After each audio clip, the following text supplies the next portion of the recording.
Alors bonjour, bienvenue dans la quatrième capsule du chapitre 1, Maths SN secondaire 4. Donc ici, nous allons voir la section 1.2, c'est-à-dire l'étude des paramètres multiplicatifs et additifs. En fait, ça fait référence au A, B, H, K, c'est-à-dire le prince Albert, Berthe, la princesse Berthe, la princesse Heidi et le prince Kevin. Donc, c'est d'après ce qu'on vous avez vu dans la dernière capsule sur l'histoire du château de la famille royale. Donc, on va y aller plus en détail mathématiquement pour faire l'étude de ces paramètres-là. Donc, allons-y, les paramètres multiplicatifs et additifs.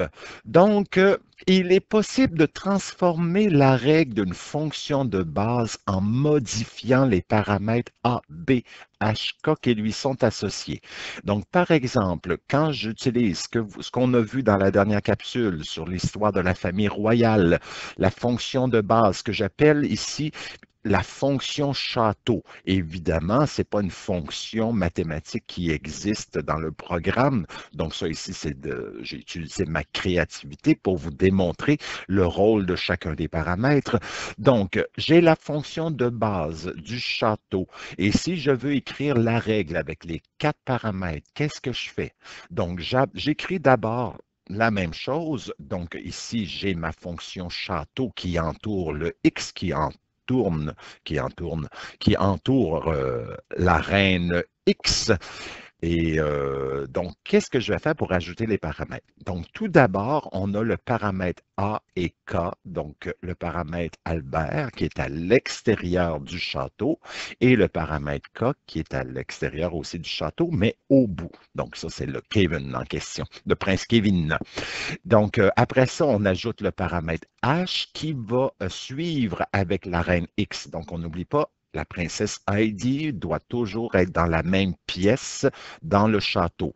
Et elle a une attitude négative. Donc, dans la règle, ça sera toujours de voir X moins H. Et toujours dans la même pièce du château, donc entre parenthèses. Et on ajoute devant la parenthèse la princesse, pas Béatrice, mais Berthe, donc la princesse Berthe, qui, elle, est tout seule dans sa chambre. Elle est toute seule dans sa chambre dans le château. Bon, ça c'est grosso modo, c'est l'histoire du château. Évidemment, plus mathématiquement, on va voir dans le prochain chapitre et dans ce chapitre-ci plutôt la fonction partie entière. Donc, la fonction partie entière, c'est exactement avec ces crochets-là qui ressemblent aux crochets des intervalles, des crochets fermés. Donc, ils ressemblent à la fonction château, si on veut. Donc, on verra qu'est-ce que ça donne comme fonction un peu plus tard. Mais si je veux appliquer les mêmes paramètres, donc c'est le même principe, elle va ressembler beaucoup à la fonction château.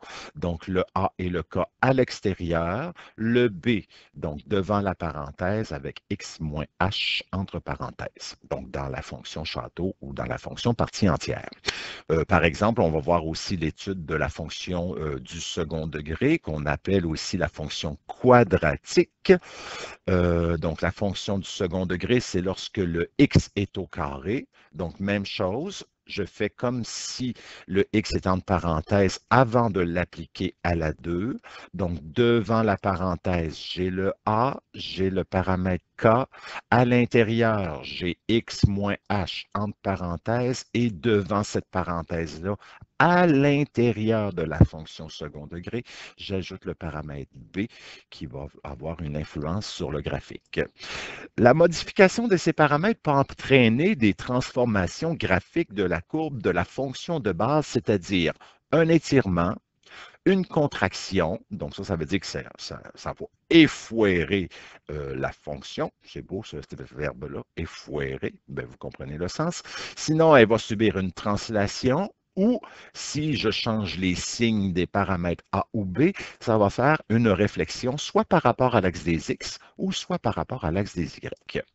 Les paramètres A et B, eux, sont des paramètres multiplicatifs. Si vous regardez dans vos règles ici, le A multiplie la fonction, le B multiplie le X moins H. Donc, ce sont des paramètres multiplicatifs.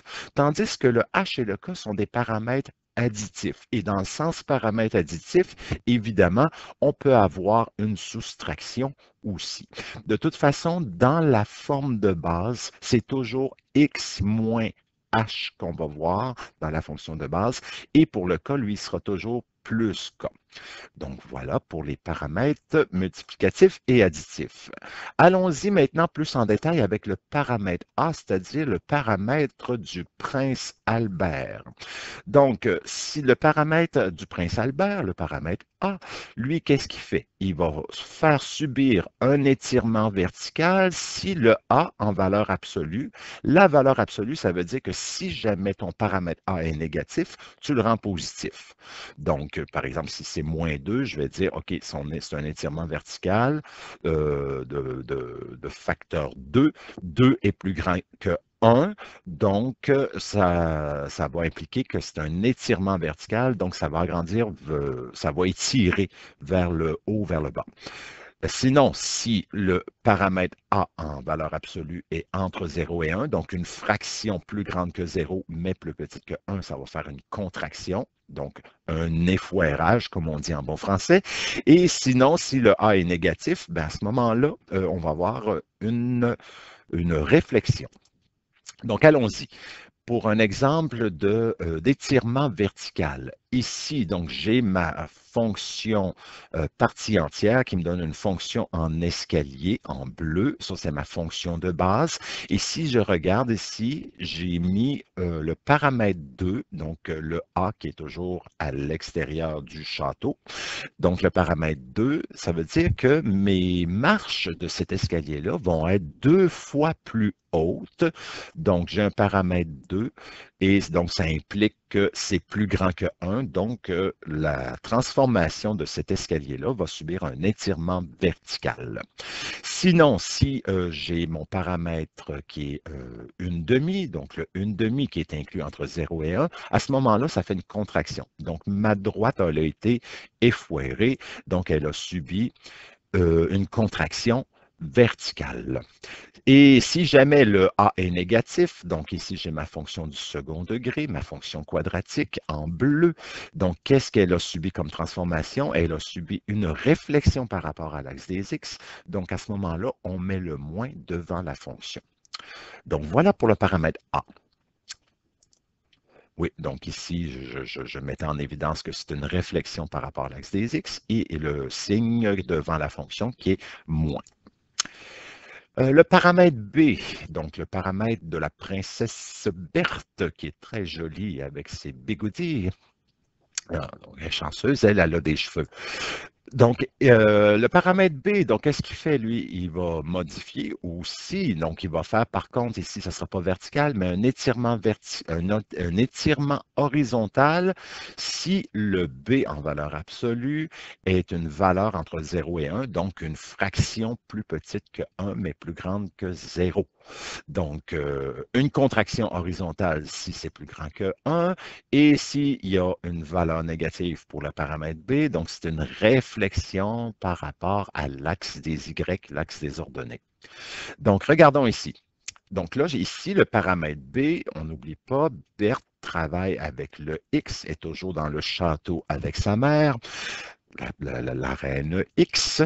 Donc, on voit ici le paramètre, donc ma fonction de base, et devant le x, à l'intérieur de la fonction, je vois que j'ai 0,5. Mais on n'oublie pas que ce qui se passe dans la règle, que j'appelle aussi qu'est-ce qu'on a vu dans la capsule que je disais, là, je cherche mon mot, c'est du plate, c'est l'armoirie, voilà, l'armoirie. Dans l'armoirie, quand je travaille à l'intérieur de ma fonction, c'est toujours le contraire qui va se produire dans le graphique, ou si je pars du graphique, c'est le contraire qui va se produire dans la fonction. Alors ici, j'ai un paramètre B qui est juste devant le X, dans le château, dans la fonction. Donc, c'est une demi, ça veut dire que c'est le contraire qui va se produire. Mes marches vont étirer horizontalement, vont être 2 fois plus grandes. Parce que l'inverse d'une demi, qu'est-ce que c'est? C'est le facteur 2. Donc, à ce moment-là, ça subit donc un étirement horizontal. On élargit les marches de l'escalier. Donc, sinon, si jamais dans la fonction, toujours, ici c'est la fonction du second degré, donc mon paramètre est de 2, donc ici ma parabole ne sera pas 2 fois plus large, elle sera une demi-fois plus large, donc c'est l'inverse qui se produit dans le graphique. Donc, paramètre ici devant le X, c'est 2, donc une contraction horizontale, donc ma parabole, elle a été écrasée horizontalement. Pour ce qui est de la réflexion par rapport à l'axe des ordonnées, donc si mon B est négatif, donc regardez ici, dans ma fonction, j'ai placé un petit moins devant le X. Donc ça veut dire que vu que mon petit moins est devant le X à l'intérieur de la fonction, c'est une réflexion par rapport à l'axe des Y qui va se produire. Voilà, réflexion par rapport à l'axe des Y. Le paramètre additif maintenant, il y a le paramètre H, qui est le paramètre ID. Donc, si vous regardez la fonction du second degré représentée par la parabole bleue, on voit que la parabole bleue, je l'ai reculée de 1, 2, 3, 4. Je devrais voir dans ma règle, tu sais, si on y va logiquement, je devrais voir dans ma règle x moins 4, mais ce n'est pas le cas. Je vois dans le contraire dans la fonction, donc c'est la reine x qui fait toujours le contraire de ce qu'on lui dit de faire. Et donc, parce que dans ma règle, je vois plus 4, ça veut dire que mon paramètre h, c'est le signe contraire, donc h égale moins 4. Donc, j'ai reculé ma parabole vers la gauche. En fait, je l'ai tassée vers la gauche de 4 unités, donc de moins 4. Mais dans la règle, ce que je vois, c'est plus 4. Donc, c'est une translation horizontale. Pour la translation horizontale vers la droite, à ce moment-là, ici, dans ma règle, donc on voit que ça l'a tassé de 1, 2, 3 unités vers la droite, mais dans ma règle, je ne verrai pas plus 3, je vais plutôt voir le contraire qui est moins 3. Donc ici, vu que c'est écrit dans la règle moins 3, je sais que mon paramètre h sera le signe contraire, donc h égale 3. Donc ça ici, c'est ce qu'on appelle une translation horizontale. Le paramètre additif, le paramètre K, le prince Kevin, qui a une belle grande bouche. Donc, à ce moment-là, ici, c'est vraiment le paramètre qui va faire monter ou descendre. Et le prince Kevin, comme c'est un garçon, les garçons, on le sait, ils sont dociles. Donc, si on dit à l'escalier de descendre de 1, 2, 3, 4 unités, je descends de 4, donc je fais moins 4. À ce moment-là, je l'écris tel quel dans la règle. Donc, quand c'est à l'extérieur de la règle, c'est ce qui se produit dans la règle, c'est la même chose dans le graphique, mais quand je travaille à l'intérieur de la règle, c'est le contraire qui va se produire. Donc, c'est une translation verticale qui se produit. Donc, ici, vers le bas, et cette fois-ci, c'est vers le haut. Donc, regardez, on monte l'escalier de 3 unités vers le haut. Donc, dans ma règle, à l'extérieur du château, on n'oublie pas que Kevin travaille toujours à l'extérieur du château. Donc, à ce moment-là, on augmente de 3 unités pour la règle, et c'est la même chose pour le graphique. Donc, plus 3, on respecte l'organisation, le sens du calcul. Maintenant, on va apprendre ici à modifier les coupes d'une fonction de base en fonction de sa fonction transformée. Donc, si je prends n'importe quelle coordonnée x, y, elle va toujours se transformer avec cette règle-là. Donc, le A', c'est-à-dire, qu'est-ce qu'on fait? On prend le X. Le X, c'est la reine. La reine va toujours travailler avec ses deux princesses, Berthe et Heidi. Le roi Y, qui dépend de la reine, donc lui va travailler avec le prince Albert et le prince Kevin.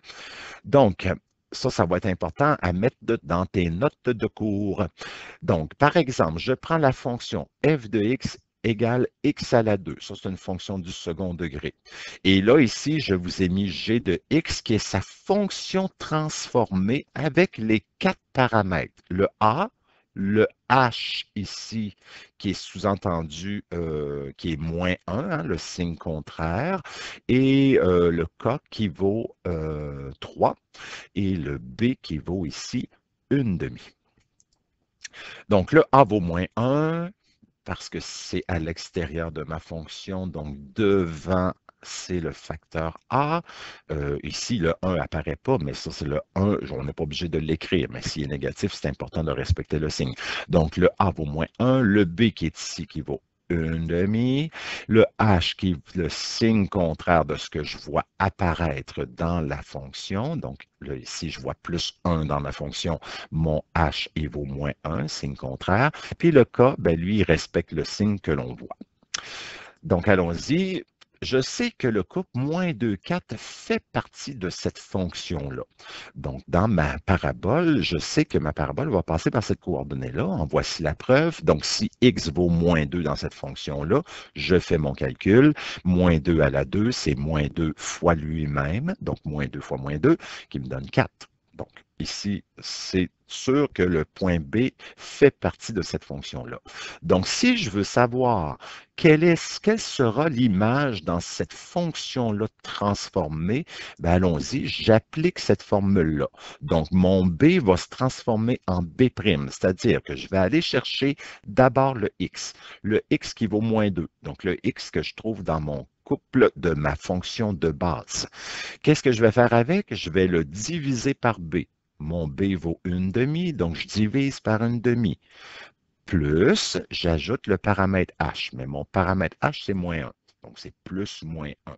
Évidemment, on aurait pu écrire tout simplement juste moins 1 en négligeant le plus, mais pour respecter ici la fonction de base, donc ici, c'est plus H dans le couple. Donc, ici, je fais plus moins 1. Et je fais la même chose pour le Y. Je vais chercher le Y qui vaut 4, que je vais multiplier avec moins 1, qui est son paramètre A. Donc, le paramètre A qui est moins 1, le Y qui vaut 4, que je suis allé chercher ici dans mon couple initial, et celui-ci, je lui ajoute le paramètre K qui vaut 3. Je fais le calcul du X. Le calcul du X, c'est moins 2 divisé par 0,5. C'est combien de 50 cents dans 2 piastres? Il y en a 4. Donc ici, ça va faire moins 4 plus moins 1 qui fait moins 5. Et moins 1 fois moins 4, ça fait moins 4, plus 3, donc ça va donner moins 1. Donc le couple moins de 4 dans sa fonction transformée va devenir le couple moins 5, moins 1. Je te fais un autre exemple. J'y vais avec la coordonnée 1, 1. Donc, je te démontre que le couple 1, 1 fonctionne dans la fonction de base. Donc, c'est-à-dire quand x vaut 1, le y qui vaut 1. Évidemment, 1 à la 2, c'est 1 fois 1, donc 1. Donc, ce couple-là, je m'assure qu'il fonctionne dans celui-ci. J'applique ma fonction, donc son image, à partir de cette règle-là. Je prends le x qui vaut 1, je le divise par le paramètre b qui vaut une demi. Je lui ajoute moins 1 parce que c'est le H. Je fais la même chose pour le Y. Le A vaut moins 1, le Y que je suis allé chercher ici. Donc, 1 plus 3, voilà, je fais le calcul du X, je fais le calcul du Y. Combien de 50 cents dans 1 dollar? Il y en a 2, hein? Donc, 1 divisé par une demi, c'est comme si c'était 1 fois l'inverse d'une demi. Donc, 1 fois 2, 2.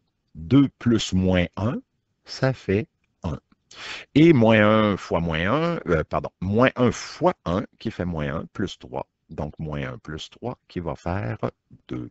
Voilà. Donc, le couple 1, 2 se transforme en coordonnée C' qui vaut 1, 2.